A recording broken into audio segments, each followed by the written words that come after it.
Hola a todos nuestros amigos y amigas de Radio Conexión Vida. Bienvenidos a esta edición de Contextos, la primera del año 2023.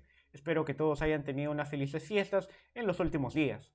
El programa de hoy está dedicado a la labor periodística de Jacqueline Fox, una autora peruana que ha publicado diversos libros sobre la política y la realidad de nuestro país en las últimas décadas, tanto en temas sobre conflictos sociales como también en casos de corrupción local. A continuación, vamos a revisar brevemente su biografía.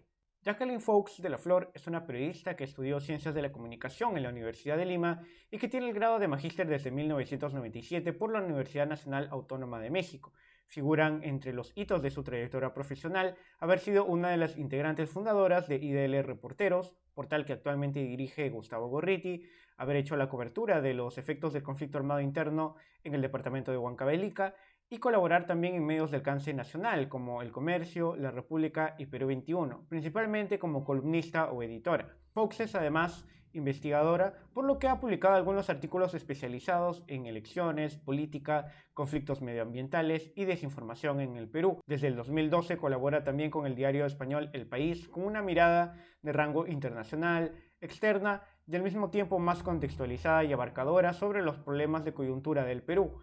Este bagaje y presencia en el periodismo peruano le han valido a Fox un prestigio importante como periodista de investigación y como columnista. Así, Fox también es profesora a tiempo parcial en la Pontificia Universidad Católica del Perú y ha sido también presidenta de la Asociación de Prensa Extranjera en el Perú, APEP, desde el 2018 hasta el 2020.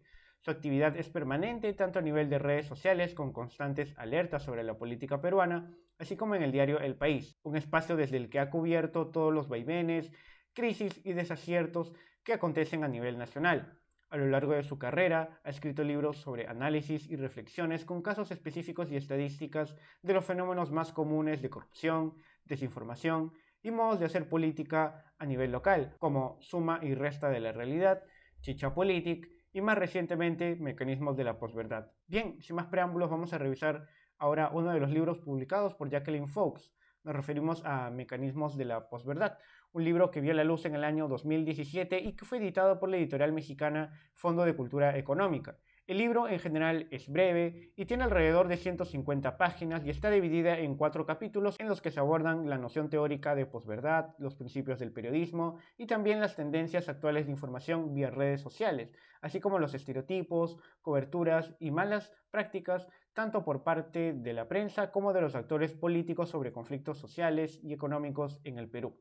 La autora, sin embargo, no solo se detiene en el caso peruano, pues ilustra la posverdad y estas tendencias en el caso de la prensa colombiana y chilena. El libro tiene además una considerable cantidad de notas a pie de página que ayudan e invitan también al lector a visitar y constatar algunas páginas web e informaciones que se referencian en cada apartado del libro, además de consignar cuadros que complementan los análisis que realiza la autora.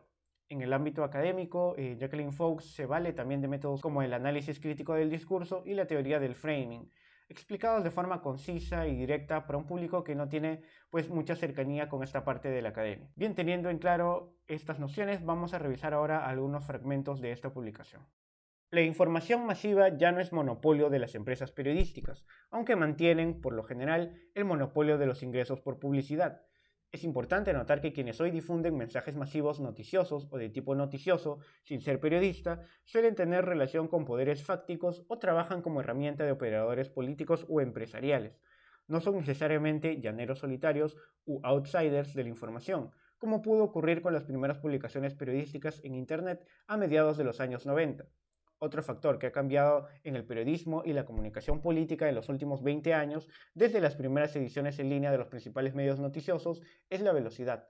Las páginas web y luego los medios sociales optaron por la simultaneidad para compartir la información, pero la inmediatez en tanto nuevo valor periodístico ha traído como consecuencia una mayor cantidad de noticias no confirmadas o falsas, y ha golpeado uno de los principios básicos del periodismo, la verificación de la información. Aquellos dos elementos, los generadores no profesionales de noticias, que pueden formar parte de grupos de interés, y la inmediatez como valor periodístico, desata con facilidad casos de desinformación, manipulación y, por ende, de posverdad. A manera de introducción, la autora Jacqueline Fox nos pone en guardia y nos informa también del diagnóstico del periodismo y la forma de comunicar en la actualidad. Las redes sociales, la viralización, pero sobre todo la falta de verificación son una constante en el ecosistema informativo del Perú y en buena parte del mundo entero. Incluso aquellos perfiles o cuentas que propagan información también tienen intereses que es preciso aclararlos o difundirlos para poner de relieve las intenciones que pueden estar detrás de los datos que se dispersan. La posverdad aparece así en el año 2016 como una nueva manera de definir algo que ya existía, manipular no solamente la información, sino los acontecimientos mismos, hasta imponerlos como si se trataran de una verdad oficial. De allí también otros términos importantes como hechos alternativos que surgieron durante el Brexit y la candidatura de Donald Trump en Estados Unidos en el 2016. Esta base teórica es importante para lo que abordará posteriormente la periodista. Vamos a ir ahora con la segunda cita del programa. En la madrugada del 5 de junio, un destacamento de la Dirección Nacional de Operaciones Especiales de la Policía Nacional llegó por tierra y en helicóptero a la Curva del Diablo y disparó a los indígenas que aún dormían y a otros que preparaban el desayuno. Eran 401 policías, hubo decenas de heridos y algunos fallecidos. En Imacita, también en la región Amazonas, un grupo de dirigentes llevaba varias semanas en la toma de la Estación 5 de Petroperú. Por un acuerdo de no agresión mutua, las armas de la Policía Nacional estaban guardadas. Pero, ante las noticias que escuchó por radio, un tercer grupo radical llegó a la estación 6 y quebró el orden. Unas 30 personas llevaron a los policías al monte esa tarde y asesinaron a algunos en represalia por los muertos de indígenas Ahuajún en la Curva del Diablo. Algunos pidieron clemencia y escaparon. En total, fueron 33 muertos, 23 policías, 5 indígenas, 5 mestizos y un policía cuyo cuerpo no fue hallado, y más de 200 heridos. Aquel fue el contexto en el cual los medios de comunicación de Lima, del alcance nacional y el gobierno reforzaron diversas formas negativas de nombrar a quienes protestaban en defensa de sus derechos, los otros. El discurso gubernamental coincidió casi enteramente con el de los medios masivos. En 2009, en el Perú, el uso de redes sociales era mínimo comparado con el actual, pero a partir del 5 de junio, ese fue el espacio para los testimonios y fotos no oficiales, al igual que la radio La Voz de Bagua, que luego fue clausurada por el gobierno. El sábado 6 de junio, el gobierno distribuyó a los medios y a las agencias de noticias algunas fotos de los cuerpos de los policías asesinados en Imacita. El presidente afirmó que fueron degollados, víctimas de la agresión sediciosa y subversiva contra la democracia de quienes no pueden ganar elecciones democráticamente, y que la policía enfrentó la delincuencia y la barbarie subversiva y sediciosa sin dar un paso atrás. Horas más tarde, el Ministerio del Interior difundió un video que podría calificarse de propaganda y no llevaba ningún logotipo institucional. Iniciaba con un locutor en off con entonación de crisis que proclamaba: "Así actúa el extremismo contra el Perú". El mismo texto estaba también escrito con letras blancas en fondo negro, a la manera de un audiovisual casero.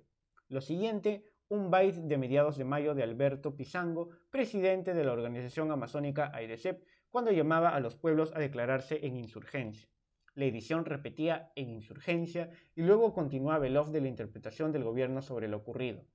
22 humildes policías asesinados con ferocidad y salvajismo. No hubo enfrentamientos, hubo asesinato. Fueron cobardemente degollados cuando se encontraban desarmados e indefensos. A esto le llama diálogo el extremismo. El video mostraba 3 fotos de cadáveres del mismo número de policías, destacando, en un par de casos, heridas en un lado del cuello. Los extremistas, por una consigna internacional, quieren detener al Perú, quieren impedir que los peruanos se beneficien con el gas y el petróleo de su subsuelo. Unámonos contra el crimen, que la patria no pierda lo avanzado, concluía el locutor. Pero el video elude una parte importante de la información, un trozo de verdad. El ataque del 5 de junio lo inició la Policía Nacional y las primeras muertes de agentes del orden ocurrieron durante el enfrentamiento que ellos mismos generaron y en el que la otra parte estaba desarmada. El mensaje del Ministerio del Interior reforzaba el previamente difundido por el presidente sobre la condición de salvaje de los manifestantes y ponía énfasis en los degollados. En contraposición, el informe en minoría de la Comisión Especial para investigar y analizar los sucesos en Bagua indica que no hubo degollados entre las víctimas de la Estación 6. Las imágenes son cruentas a los ojos de cualquier persona, pero no es prudente presentar versiones exageradas y mucho menos falsas de los hechos, afirman Gómez y Manasés. Y añaden que 3 de las muertes fueron con escopeta de perdigones calibre 16, sin que los cuerpos exhibieran otras heridas, que ha sido el medio tradicional de venganza entre los Ahuajún y Huampis.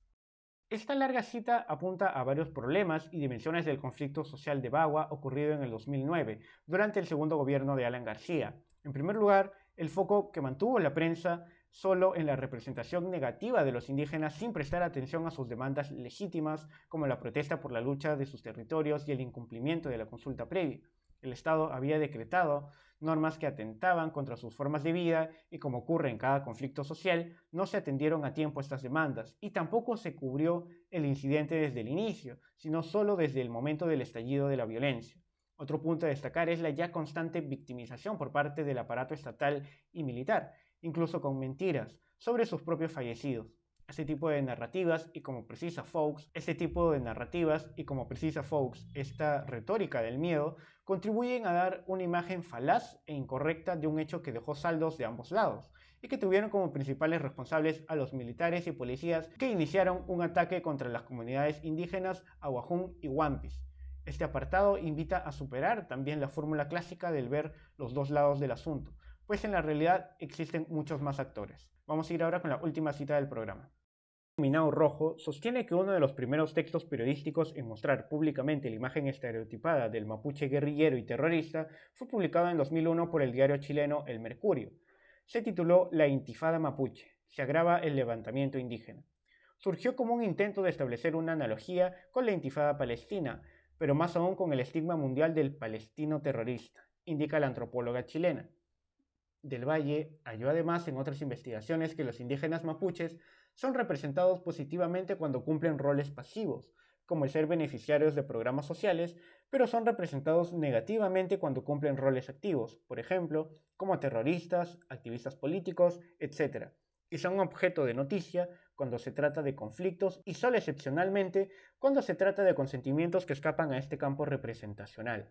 Asimismo, anota que las descripciones de los hechos y los protagonistas de las notas publicadas incorporan el fraseo o la jerga policial que contribuyen al estigma del sospechoso o delincuente. Las descripciones detalladas de armas, horas, personajes anónimos, pero a la vez con perfiles de identificación, son rasgos típicos del discurso policial encontrado en las partes policiales que diariamente llegan a las redacciones de los diferentes medios, añade. Ambos autores ponen énfasis en que cuando la prensa destaca lo violento, no reporta el origen de las acciones de los mapuches, los reclamos, las razones y la tensión que viven en el Estado central por una situación estructural de marginalidad y pobreza. Combinado precisa que los procesos de recuperación de tierra por parte de los mapuches, que la mayoría de los medios chilenos ve y representa como disturbios y terrorismo, comenzaron en la década de los años 90, con la expansión de empresas multinacionales forestales y la construcción de megacentrales hidroeléctricas. En uno de los últimos capítulos del libro, la autora hace hincapié en el libro y en la investigación de una antropóloga chilena sobre las imágenes y la representación de la comunidad mapuche en el país sureño. Perú no es el único caso donde se suele hacer una representación negativa, polarizante y en muchos casos paternalista de los indígenas y de los modos de vida que se encuentran al interior de un país. Muchos de estos casos, además, suelen saltar a la cobertura de la gran prensa solo en los casos de violencia y estallido social donde se les atribuye injustamente y como un estigma características negativas o de salvajes o incivilizados, sin atender propiamente sus demandas y las razones que originaron dichas acciones. Se trata, en todo caso, también de una violencia discursiva, mediática e histórica que la prensa y los periodistas debemos evitar. A modo de conclusión puedo comentarles que este libro abunda en ejemplos y en casos prácticos en los que la prensa peruana y de la región no ha cumplido adecuadamente con su labor, y aunque la finalidad de la publicación o su esencia no va hacia algo normativo, hacia el deber ser, sí aclara los intereses que se esconden detrás de los grupos periodísticos y cómo afecta ello a la percepción ciudadana de un tema y a la misma credibilidad del periodismo. En este sentido, el libro es clave para entender los mecanismos de la manipulación y los sesgos al momento de difundir y cubrir determinados hechos, ante los que la ciudadanía debe estar siempre alerta. Espero que el programa de hoy haya sido de su agrado. Nosotros ya nos reencontraremos en la siguiente edición de Contextos. No olviden seguirnos en nuestra página web www.radioconexionvida.pe, así como en sus redes sociales. Conmigo será hasta la siguiente semana.